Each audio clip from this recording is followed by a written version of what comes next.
ওদালগুৰি জিলাৰ নৱগঠিত ভেৰগাঁও বিধানসভা সমষ্টিত মডেল অংগনবাড়ী কেন্দ্ৰৰ শুভ উদ্বোধন। ভেৰগাঁৱত তিনিটাকৈ ভিন্ন স্থানত নতুনকৈ মডেল অংগনবাড়ী কেন্দ্ৰৰ আধাৰশিলা স্থাপন বিশ্বজিৎ দৈমাৰী। ওদালগুৰি জিলাৰ ভেৰগাঁও বিধানসভা সমষ্টিৰ অন্তৰ্গত ভিন্ন ঠাইত আজি অসম বিধানসভাৰ অধ্যক্ষ বিশ্বজিৎ দৈমাৰীয়ে শিশুসকলৰ মানসিক বৌদ্ধিক বিকাশৰ লগতে মাতৃসকলৰ স্বাস্থ্য তথা গৰ্ভাৱস্থাত ল'বলগীয়া বিশেষ যতনৰ দিহা পৰামৰ্শৰ ক্ষেত্ৰত মডেল অংগনবাড়ী কেন্দ্ৰসমূহে উপকৃত কৰিব বুলি প্ৰকাশ কৰে। উল্লেখ্য যে ভেৰগাঁওস্থিত নিজ পটলা গেলাচুৱা আৰু মহালিয়াপাৰাত তিনিটাকৈ মডেল অংগনবাড়ী কেন্দ্ৰৰ আধাৰশিলা স্থাপন কৰে, আনহাতে বৰঙাবাৰীত এটি নৱনিৰ্মিত আদৰ্শ অংগনবাড়ী কেন্দ্ৰৰ মুকলি কৰে। অনুষ্ঠানত যুৱ সমাজকৰ্মী ফটিক কছাৰী, জৌশ্ৰাং বড়োৰ লগতে বহুসংখ্যক স্থানীয় লোকে উক্ত কাৰ্যসূচীত অংশগ্ৰহণ কৰে। টংলাৰ পৰা মৃন্ময় চহৰীয়াৰ ৰিপৰ্ট, গ্লোবেল এনি 24x7। আজি মই মোৰ সমষ্টিৰ অন্তৰ্গত বিভিন্ন অংগনবাড়ী কেন্দ্ৰৰ যিটো স্থান আছে তাতে নতুন যিখিনি মডেল অংগনবাড়ী কেন্দ্ৰ আমি আবণ্টন পাইছোঁ, ইয়াৰ কাম আজি আৰম্ভ কৰি দিলোঁ। আজি আমি 3খন আৰম্ভ কৰি দিছোঁ আৰু এখন আগতে কৰা এইটো সম্পূৰ্ণ হৈছিলে, এইটো আমি আজি উদ্বোধন কৰি এতিয়াৰ পৰা অংগনবাড়ী কেন্দ্ৰৰ আমাৰ ওয়াৰ্কাৰ হেল্পাৰক আমি গঠাই দি দিলোঁ। তাতে এতিয়া অংগনবাড়ীৰ কাম কাজ চলিব। বাকী আৰু বহুত আছে। আমাৰ 42খন নতুন অংগনবাড়ী কেন্দ্ৰ আমি পাইছোঁ আৰু সেইটোৱে কাম আমি এতিয়া আৰম্ভ কৰি আছোঁ। যিখিনি জাগাত মাটি বাৰী ঠিক হৈছে আৰু জাগাটো ক্লিয়াৰ হৈছে আৰু কমিটি এপ্ৰুভ হৈছে, সেইবিলাকত আমি কৰি আছোঁ। আৰু বাকী আগতে আমাৰ বহু কেইখন অংগনবাড়ী কেন্দ্ৰ কনষ্ট্ৰাকশ্যন চলিছিল, ইয়াৰে প্ৰায় সম্পূৰ্ণ হৈছে আৰু সেইটো আমি মাজে মাজে উদ্বোধন কৰি গৈ আছোঁ। গতিকে ভাল লাগিছে। বৰ্তমানৰ যিটো মডেল অংগনবাড়ী কেন্দ্ৰ, ইয়াৰ যথেষ্ট উপযোগী। অকল অংগনবাড়ী কেন্দ্ৰৰ কাম কাজ নহয়, ৰাইজে ইয়াত বিভিন্ন ৰাইজৰ কাম কাজ চলাই লৈ যাব পাৰিব। আমাৰ সেল্ফ হেল্প গ্ৰুপবিলাকো সময়ে সময়ে ইয়াতে মিটিং চিটিং কৰিব পাৰিব।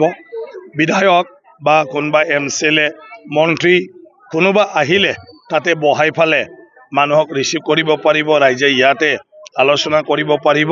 গতিকে সেয়া এটা বহুত এটা ভাল আঁচনি। তাৰ কাৰণে মুখ্যমন্ত্ৰী ডক্টৰ হিমন্ত বিশ্ব শৰ্মা ডাঙৰীয়াক আৰু লগতে অজন্তা নিয়োগ বাইদেউক মই ধন্যবাদ জ্ঞাপন কৰিছোঁ যে তেখেতসকলে ইমান ধুনীয়া প্লাছ ৰাইজৰ উপযোগী সেই আঁচনিখন কৰাৰ কাৰণে।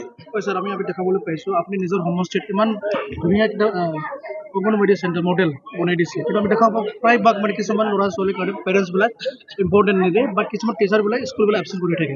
এই ক্ষেত্ৰত স্যাৰ আপুনি কি ক'ব বিচাৰে?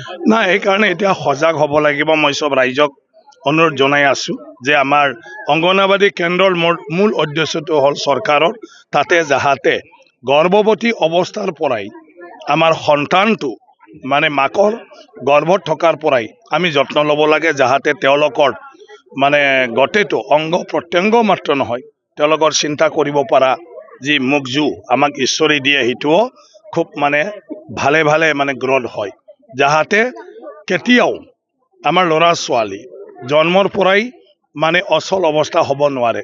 তাৰ কাৰণে মাকে যত্ন ল'ব লাগিব নিজৰ স্বাস্থ্যত আৰু গৰ্ভত থকা আমাৰ সন্তানটো যাতে কোনো ক্ষেত্ৰত কষ্ট নাপায়, ক্ষতি নহয়, তাৰ কাৰণে উপযুক্তভাৱে খাদ্য আৰু লগতে যাহাতে ঔষধ পাতি ল'ব পাৰে ভিটামিনযুক্ত, ইয়াৰ পৰামৰ্শ দিয়া হয় আৰু তাৰ পৰা ব্যৱস্থা কৰি দিয়া হয়। আৰু সন্তান জন্ম হোৱাৰ পিছৰে পৰা অংগনবাড়ী কেন্দ্ৰত 6 বছৰ বয়সলৈকে তাতে ল'ৰা ছোৱালীক তেওঁলোকৰ স্বাস্থ্য পৰীক্ষাৰ পৰা আৰম্ভ কৰি তেওঁলোকৰ কাৰণে স্বাস্থ্যত প্ৰয়োজনীয়তা যিবোৰ আহাৰ আছে, খাদ্য আছে, এইবিলাক চৰকাৰে আবণ্টন কৰি ফালে তেওঁলোকক দিয়াৰ কাৰণে ব্যৱস্থাটো কৰে।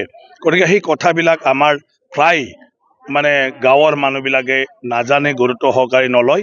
সেয়া অকল অংগনবাড়ী ওয়াৰ্কাৰ হেল্পাৰৰে কাম বুলি ভাবি থাকে। গতিকে এইটো হ'ল আমাৰ ভৱিষ্যত প্ৰজন্মক আমি গুৰুত্ব প্ৰদান কৰিব লাগে। আৰু শিক্ষাৰ ক্ষেত্ৰতো প্ৰথম নাৰ্চাৰী ব্যৱস্থা, ক্লাছ 1 পঢ়াৰ আগত আখৰ পৰিচয়, তোমাৰ সংখ্যাৰ পৰিচয় ইয়াৰ পৰাই আৰম্ভ কৰে। গতিকে প্ৰাক প্ৰাথমিক শিক্ষাটোও আজিকালি অংগনবাড়ী কেন্দ্ৰত আৰম্ভ হৈ যায়। গতিকে সেইকাৰণে আমি চবে অংগনাবাদীত আমাৰ নিজৰ সন্তান থাকক বা নাথাকক আমি যাই ফালে সদায় চাব লাগে আৰু ৱাৰ্কাৰ হেল্পাৰৰ লগত কথা পাতিব লাগে তেওঁলোকক যদি গাঁৱৰ পৰা কিবা সহায় লাগে এইখিনিও আমি কৰি দিব লাগে তেনেকুৱা ধৰণৰ চবে যদি মানে কি কয় আপোনাৰ যোগাযোগ থাকে মিলি ফালে কাম কৰে তেতিয়া তাৰ উদ্দেশ্যটো সফল হ'ব আৰু যেটো আপোনালোকে কৈছে তেনেকুৱা ধৰণৰ কথা কোনেও অৱহেলা নকৰিব না এতিয়া আমাৰ কি কয় বিজেপি তৰফৰ পৰা মুখ্যমন্ত্ৰী ডাঙৰীয়া আৰু আমাৰ সভাপতি ৰাজ্যিক সভাপতি দিলীপ শইকীয়া ডাঙৰীয়া অলৰেডি মানে কৈছে আৰু সেইদিনা জয়ন্ত মল্ল ডাঙৰীয়াকো দেখা পাইছোঁ যে তাত চৰ্চা হৈছে আৰু প্ৰায় সিদ্ধান্ত হৈছে অকলে খেলিব আৰু য'ত মানে কি কয় তেনেকুৱা ধৰণৰ মানে সংগঠনৰ আপোনাৰ মানে কিবাটো ভাল আছে স্থিতিটো তো সেইবিলাকত খেলিব